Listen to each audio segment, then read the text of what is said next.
नमस्कार, economy today में आप सभी का स्वागत। मैं हूं मुकुल शर्मा। कारोबार जगत की तमाम खबरों से आपको रूबरू कराएंगे, लेकिन आइए सबसे पहले नजर डाल लेते हैं आज की टॉप लाइंस पर। केंद्रीय वित्त मंत्री निर्मला सीतारमण आज सार्वजनिक क्षेत्र के बैंकों के कामकाज की करेंगी समीक्षा। बैठक में साइबर सुरक्षा के साथ ही वित्तीय समावेशन जैसी योजनाओं पर चर्चा संभव। खाद्य पदार्थों में माइक्रोप्लास्टिक को लेकर food safety and standard authority of India यानी FSSAI गंभीर। इससे निपटने को लेकर प्रोजेक्ट किया शुरू। मानव स्वास्थ्य और सुरक्षा को ध्यान में रखते हुए FSSAI ने उठाया कदम। शेयर बाजार में इस हफ्ते आएंगे 7 IPO, जिसमें 2 मेन बोर्ड कंपनियों के और 5 SME IPO हैं शामिल। वहीं शेयर बाजार में 5 IPO की होगी लिस्टिंग। और सप्ताह के पहले कारोबारी दिन आज बढ़त के साथ खुले भारतीय शेयर बाजार। पिछले सप्ताह के आखिरी कारोबारी दिन हरे निशान के साथ बंद हुए थे सेंसेक्स और निफ्टी। तो आज की टॉप लाइंस आपने जानी।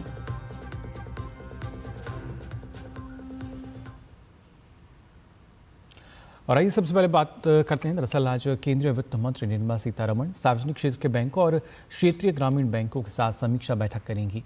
बैठक में पिछले 1 साल में बैंकों के प्रदर्शन की समीक्षा के साथ साइबर सुरक्षा और बैंक के डिजिटल इंफ्रास्ट्रक्चर पर चर्चा हो सकती है। इसके साथ ही समीक्षा बैठक में वित्तीय समावेशन योजनाओं जैसे प्रधानमंत्री जन धन योजना, प्रधानमंत्री जीवन ज्योति बीमा योजना, प्रधानमंत्री सुरक्षा बीमा योजना, अटल पेंशन योजना, प्रधानमंत्री मुद्रा योजना आदि पर भी चर्चा होने की संभावना है। बैठक में बैंकों के डिपॉजिट में वृद्धि, क्रेडिट डिपॉजिट रेशो और एसेट क्वालिटी समेत कई वित्तीय स्थिति के प्रमुख मानकों पर फोकस रहेगा। बैठक में वित्त मंत्री के अलावा वित्त मंत्रालय के अधिकारी और सरकारी बैंक व क्षेत्रीय ग्रामीण बैंकों के अधिकारी भी शामिल होंगे। वित्त वर्ष 2024 और 25 के पूर्ण बजट के बाद ये पहली समीक्षा बैठक होगी।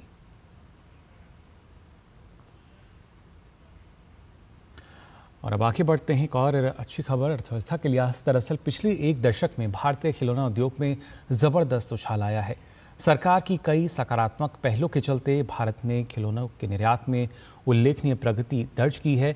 जानकारी के मुताबिक भारतीय खिलौना उद्योग ने करीब $523 मिलियन के निर्यात के साथ $517 मिलियन के आयात को पीछे छोड़ दिया है। कुछ साल पहले तक भारतीय बाजार में मेड इन चाइना खिलौनों की भरमार थी, लेकिन अब स्थिति बदल गई है। आज भारतीय खिलौने 100 से ज़्यादा देशों में पहुंच रहे हैं, जिनमें America, Britain, Germany, Netherlands, Denmark और यहाँ तक कि चीन भी शामिल है। सरकार का मानना है कि अगला कदम ऑनलाइन माध्यमों का प्रभावी इस्तेमाल करके अंतर्राष्ट्रीय ग्राहकों तक पहुंच को बढ़ाना है। सरकार का लक्ष्य मेड इन इंडिया खिलौनों के लिए वैश्विक बाजार बनाना है। इसके लिए सरकार ने कई पहल की शुरुआत भी की है। साल 2014-15 से 2022-23 के बीच भारतीय खिलौने, खेल सामग्री और खेल उपकरणों का निर्यात 239% बढ़ा है, जबकि आयात 52% घटा है। वर्तमान में भारतीय खिलौना बाजार का आकार $1.7 बिलियन है, जो साल 2032 तक इसके $4 बिलियन तक पहुंचने की उम्मीद की जा रही है। और वहीं चीन को पीछे छोड़कर भारत में अनुबंध पर आईफोन का उत्पादन करने वाली फॉक्सकॉन का भारत में कारोबार 2024 तक $10 अरब के पार हो गया है। कंपनी के चेयरमैन यंग लियू ने ये जानकारी दी। कंपनी के मुताबिक फॉक्सकॉन ने अब तक भारत में $1.4 अरब का निवेश किया है। लियू ने कहा कि पिछले साल तक हमने $10 अरब से अधिक का कारोबार किया। हम आने वाले साल में और भी बहुत कुछ करेंगे। लियू ने कहा कि भारत तेजी से प्रगति की ओर बढ़ रहा है। फॉक्सकॉन इस विकास का हिस्सा बनना चाहता है। लियू ने बुधवार को प्रधानमंत्री नरेंद्र मोदी से मुलाकात के साथ अपनी करीब 1 सप्ताह लंबी यात्रा की शुरुआत की थी। उन्होंने प्रधानमंत्री के साथ तमिलनाडु, कर्नाटक और तेलंगाना में फॉक्सकॉन के निवेश पर चर्चा की। गौरतलब है कि फॉक्सकॉन एक ताइवानी कंपनी है। यह दुनिया की सबसे बड़ी इलेक्ट्रॉनिक्स बनाने वाली कंपनी भी है। ये कंपनी ज़्यादातर आईफोन और दूसरे एप्पल प्रोडक्ट्स बनाती है। हाल ही में ये कंपनी चिप बनाने के कारोबार में भी बढ़ रही है। फॉक्सकॉन के भारतीय संयंत्र में फिलहाल करीब 48,000 कर्मचारी काम कर रहे हैं, जिनमें से 70% महिलाएं हैं। तमिलनाडु का ये प्लांट देश में महिलाओं की सबसे बड़ी संख्या में रोजगार देने वाला संयंत्र है।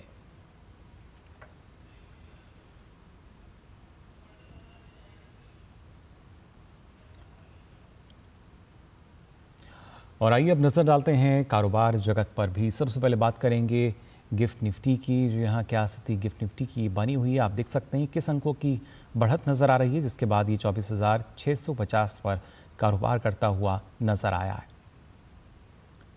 इसके साथ साथ अगर बात की जाए खासतौर से यहाँ पर सेंसेक्स की, तो 123.90 अंकों की बढ़त, जिसके बाद 80,560.74 पर आज शुरुआत हुई है। सेंसेक्स की अगर बात की जाए शुरुआती दौर पर, आप देख सकते हैं क्या स्थिति नज़र आ रही है, लगातार हरा निशान नज़र आया।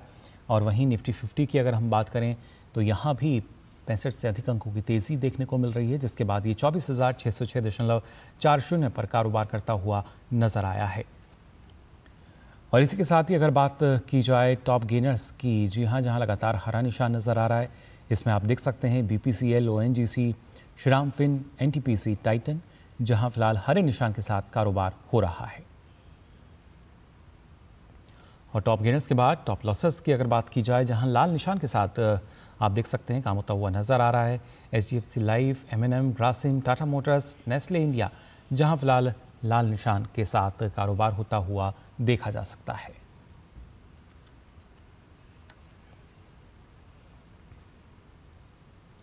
और आइए अब बात करते हैं आज के फोकस की।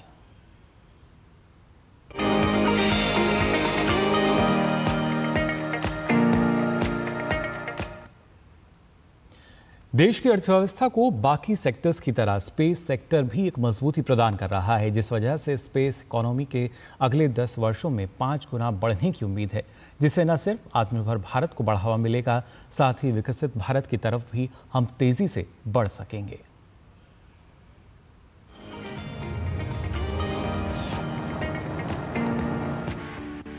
विश्व की सबसे तेजी से उभरती अर्थव्यवस्था को गति देने के लिए हर एक क्षेत्र महत्वपूर्ण भूमिका निभा रहा है। इसमें खास तौर से स्पेस सेक्टर की बात करें तो निजी क्षेत्र को इसरो की गतिविधियों में भाग लेने की अनुमति दी गई है। साथ ही स्पेस सेक्टर में स्टार्टअप की संख्या आज 300 के करीब है, जिससे न सिर्फ इसरो के बुनियादी ढांचे को सुदृढ़ और मजबूत करने में सहयोग मिल रहा है, बल्कि स्पेस एक्स जैसी वैश्विक कंपनियां भारतीय कंपनियों तक पहुंच रही हैं। वर्ष 2023 में करीब 1,000 करोड़ रुपए का निवेश देखा गया है और अनुमान है कि स्पेस इकोनॉमी अगले 10 वर्षों में 5 गुना यानी लगभग 44 बिलियन अमेरिकी डॉलर तक बढ़ जाएगी। हाल ही में स्वतंत्रता दिवस के मौके पर पीएम नरेंद्र मोदी ने भी स्पेस सेक्टर में किए गए बड़े रिफॉर्म का जिक्र करते हुए कहा था कि जिन बंधनों में स्पेस सेक्टर को बांध कर रखा था, उसे हमने खोल दिया है। स्पेस सेक्टर एक फ्यूचर है हमारे साथ जुड़ा हुआ, एक महत्वपूर्ण पहलू है, हम उस पर भी बल दे रहे हैं। हमने स्पेस सेक्टर में बहुत रिफॉर्म किए हैं। जिन बंधनों में हमने स्पेस सेक्टर को बांध के रखा था, उसे हमने खोल दिया है। आज सैकड़ों स्टार्टअप्स स्पेस के सेक्टर में आ रहे हैं। वाइब्रेंट बनता जाता हमारा स्पेस सेक्टर भारत को एक शक्तिशाली राष्ट्र बनाने का एक महत्वपूर्ण अंग है और हम इसको दूर की सोच के साथ मजबूती दे रहे हैं। आज private satellite, private rocket launch हो रहे हैं, ये गर्व की बात है। आज मैं कह सकता हूं, जब नीति सही होती है, नियत सही होती है और पूर्ण समर्पण से राष्ट्र का कल्याण यही मंत्र होता है, तो निश्चित परिणाम हम प्राप्त करके रहते हैं। इसके साथ ही आने वाले समय में स्पेस सेक्टर में रोजगार के भी अनगिनत अवसर अर्थव्यवस्था को मजबूती प्रदान करेंगे। चंद्रयान की सफलता के बाद गगनयान मिशन के लिए लगातार सफल परीक्षण किए जा रहे हैं, जो इस क्षेत्र में निवेशकों को आकर्षित कर रहे हैं, जिसके चलते आने वाले समय में भारत के स्पेस स्टेशन की योजना भी सार्थक होती नजर आएगी। Bureau report, DD news.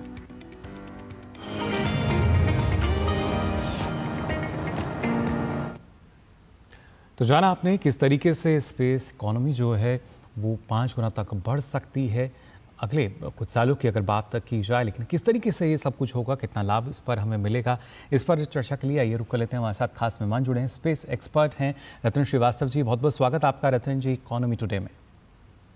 नमस्कार जी, सबसे पहले रतन जी जानना चाहूँगा आपसे, जब हम बात करते हैं स्पेस इकोनॉमी को लेकर, क्योंकि अब से पहले इस तरह की बात नहीं की जाती थी कि कैसे जो अंतरिक्ष अर्थव्यवस्था की तरफ ध्यान दिया जाएगा, कैसे इसका लाभ मिलेगा, लेकिन जो खासतौर से 2023 की नई अंतरिक्ष नीति की अगर हम पहले बात करें, जिसके तहत जो निजी भागीदारी को प्रोत्साहन मिला है, इसरो को भी मदद मिल रही है, सहयोग मिल रहा है, किस तरीके से इसको आप देखते हैं? ये 2023 की जो न्यू स्पेस पॉलिसी आई है, ये एक बहुत सीरीज जो रिफॉर्म्स के हुए हैं पिछले 10 साल में, उसमें से एक कदम है। मैं थोड़ा सा और पहले जाना चाहूँगा। 2016-2017 तक, जब तक प्रधानमंत्री जी और हमारे आज की जो लीडरशिप है, उसने इसके ऊपर जब ध्यान देना शुरू किया तो उन्होंने देखा कि पब्लिक मनी से ही स्पेस सेक्टर का आगे विकास नहीं हो सकता है। इसके अंदर हमें पब्लिक प्राइवेट पार्टनरशिप लानी पड़ेगी और हमारी जो इंडियन इंडस्ट्री है उसको आगे बढ़ना पड़ेगा और कंट्रीब्यूट करना पड़ेगा। तो हमारे पास जो PSLV व्हीकल है, PSLV व्हीकल का करीब मैं 2017-18 की अगर मैं बात करूं तो करीब 90% हम इंडस्ट्री में बनाते थे, पब्लिक सेक्टर और प्राइवेट सेक्टर दोनों में।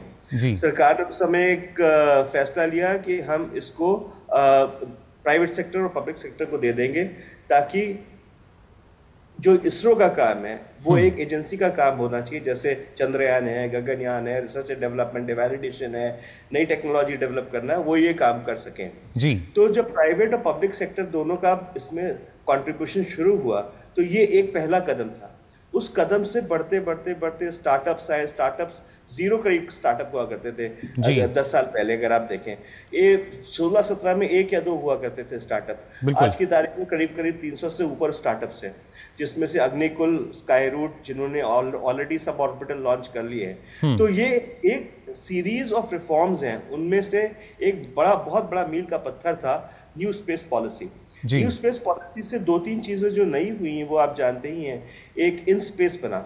इन स्पेस का काम बड़ा क्लियर है कि उसको कोऑर्डिनेट करना है इसरो के बीच में और इंडस्ट्री के बीच में। एक ब्रिज है वो ब्रिज जब तक नहीं था तो सिर्फ डिपार्टमेंट ऑफ स्पेस के पास ये काम भी था कि आप कोऑर्डिनेट करो इंडस्ट्री के साथ बैठ करके। तो एक वो फ्री हो गया डिपार्टमेंट ऑफ स्पेस को करने के लिए, और प्राइवेट सेक्टर का पार्टिसिपेशन इंस्टीट्यूशनलाइज हो गया। बिसाइड्स इसके अलावा FDI क्लियर हुआ कि FDI हम कहाँ डायरेक्ट कर सकते हैं, कितना कर सकते हैं और कितना हम विदाउट परमिशन कर सकते हैं जी। ये एक बहुत बड़े रिफॉर्म्स थे।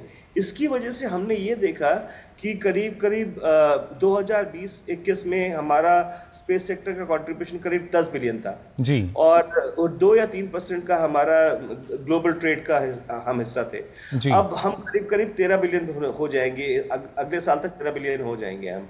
लेकिन अभी जो प्रधानमंत्री जी ने बोला लाल किले से और मंत्री जी ने, डॉक्टर जितेंद्र सिंह ने बोला, उसकी हम अगले 5 साल में इसको 10 साल में इसको 5-fold और बढ़ा सकते हैं, यानी कि 44 बिलियन तक हम जा सकते हैं। बिल्कुल, अभी तमाम जो हम कह सकते हैं असीम अवसर हैं इस क्षेत्र के, उनको आपसे मैं जानूंगा, लेकिन उससे पहले एक छोटे से ब्रेक के लिए हम यहाँ रुक रहे हैं। जल्द हाजिर होंगे, आप बने रहिए DD न्यूज़ पर।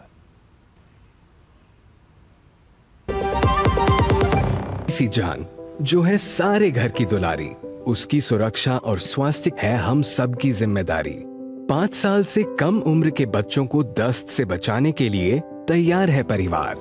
रक्षा, रोकथाम और उपचार। रक्षा के लिए 6 महीने तक बच्चे को सिर्फ माँ का दूध पिलाएं। रोकथाम मतलब साफ घर, साफ टॉयलेट और साफ बर्तन, और खाना बनाने से पहले और शौच या मल साफ करने के बाद हाथ अच्छे से धोएं।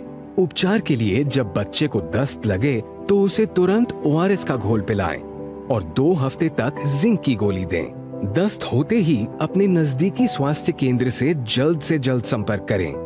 ORS और जिंक की गोलियां स्वास्थ्य केंद्र पर निशुल्क उपलब्ध हैं। जब बच्चे स्वस्थ रहेंगे तो हंसते मुस्कुराते रहेंगे। याद रहे, दस्त के विरुद्ध तैयार है परिवार।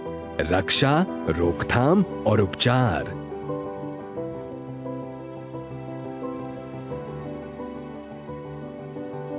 अधिक जानकारी के लिए आशा दीदी से संपर्क करें। स्वास्थ्य एवं परिवार कल्याण मंत्रालय द्वारा जनहित में जारी।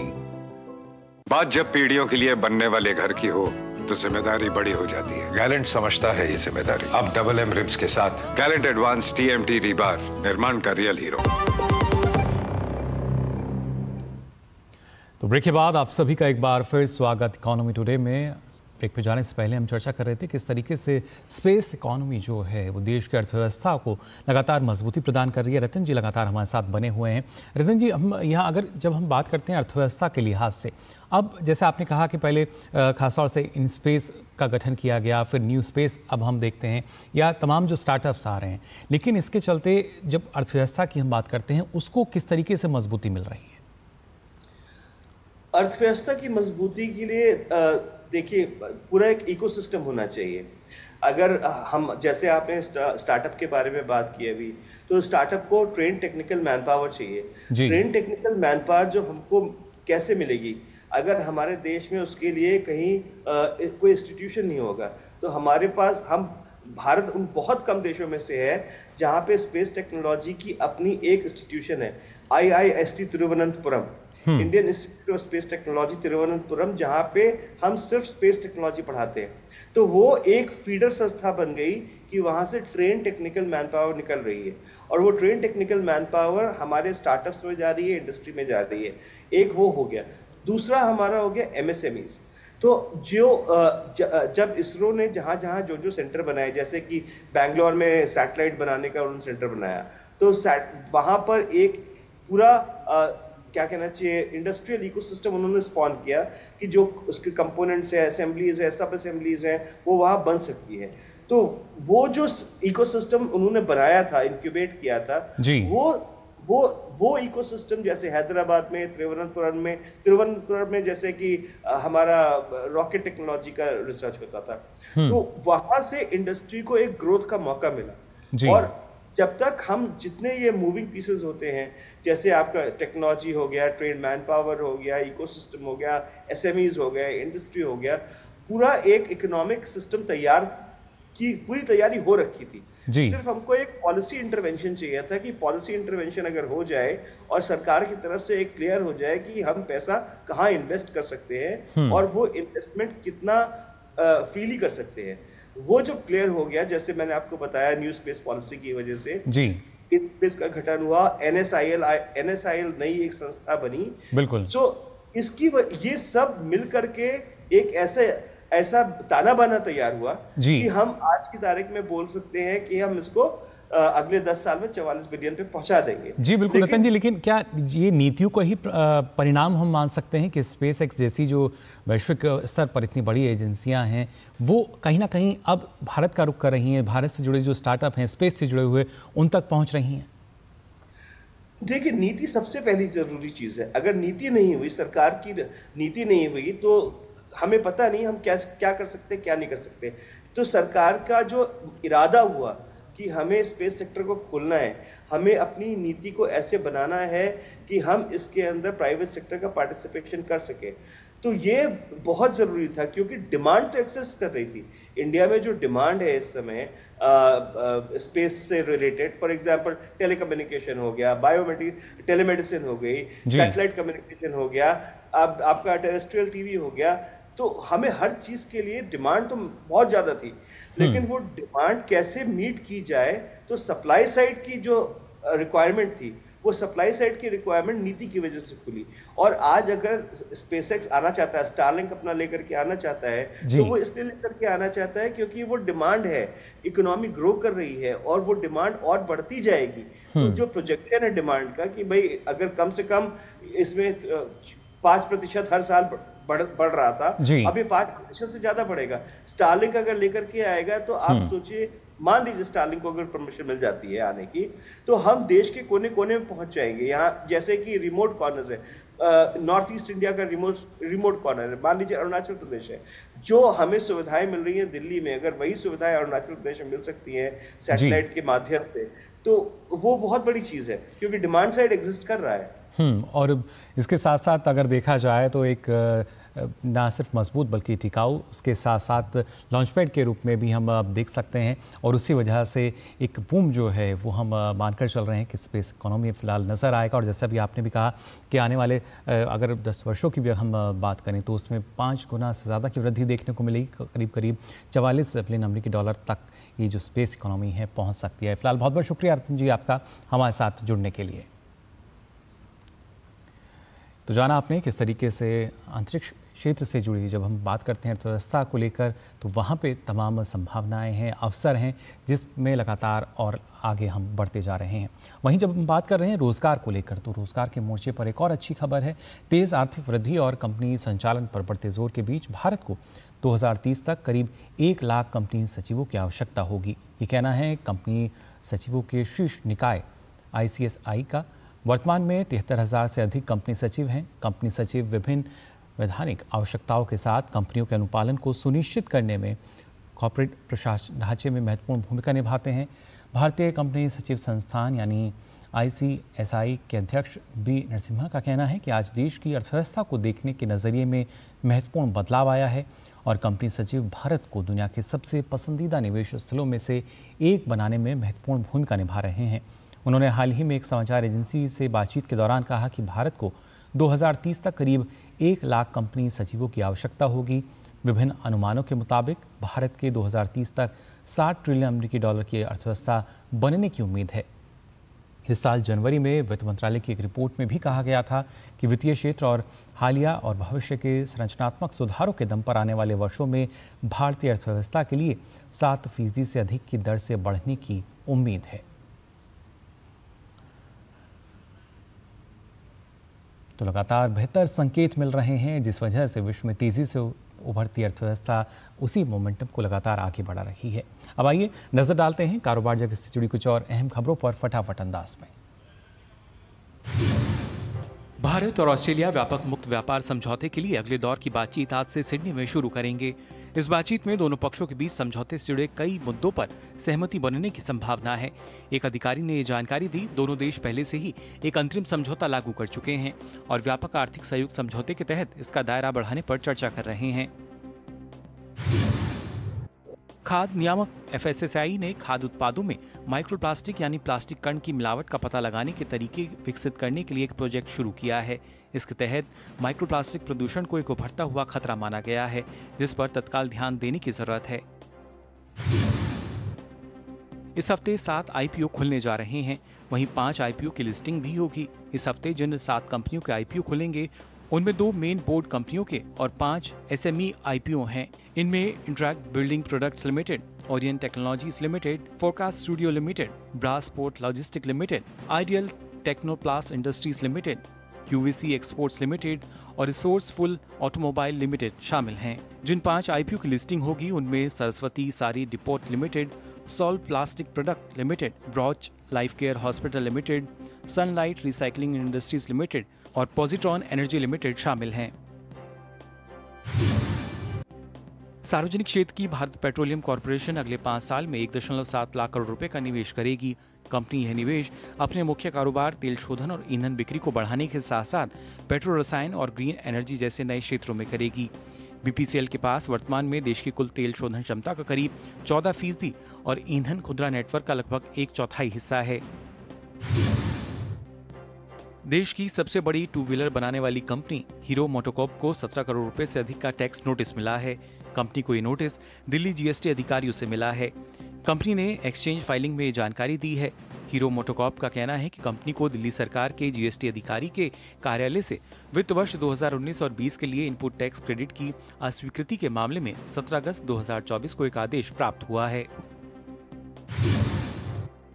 कई ग्राहकों द्वारा जोमेटो पर AI द्वारा उत्पन्न भोजन और पकवान की तस्वीरों के बारे में शिकायत किए जाने के बाद CEO दीपेंद्र गोयल ने प्लेटफॉर्म से ऐसी तस्वीरों को हटाने का ऐलान किया है। सोशल मीडिया प्लेटफॉर्म X पर गोयल ने कहा कि उन्होंने इन भ्रामक छवियों के बारे में कई शिकायतें मिली हैं। उन्होंने कहा कि इससे न केवल ग्राहकों और रेस्तरां के बीच विश्वास का हनन होता है बल्कि रिफंड में वृद्धि होती है और ग्राहकों की रेटिंग कम होती है। युवा पीढ़ी के सोचने के तरीके में आए पीढ़ीगत अंतर के कारण देश में लग्जरी सामानों की खपत बढ़ रही है और सुपर लग्जरी कारें इसका अपवाद नहीं है। उद्योग के आंकड़ों के अनुसार लैम्बोर्गिनी, फेरारी, मैक्लारेन और एस्टन मार्टिन जैसे ब्रांडों की लग्जरी कारों की घरेलू बाजार में मजबूत मांग देखी जा रही है।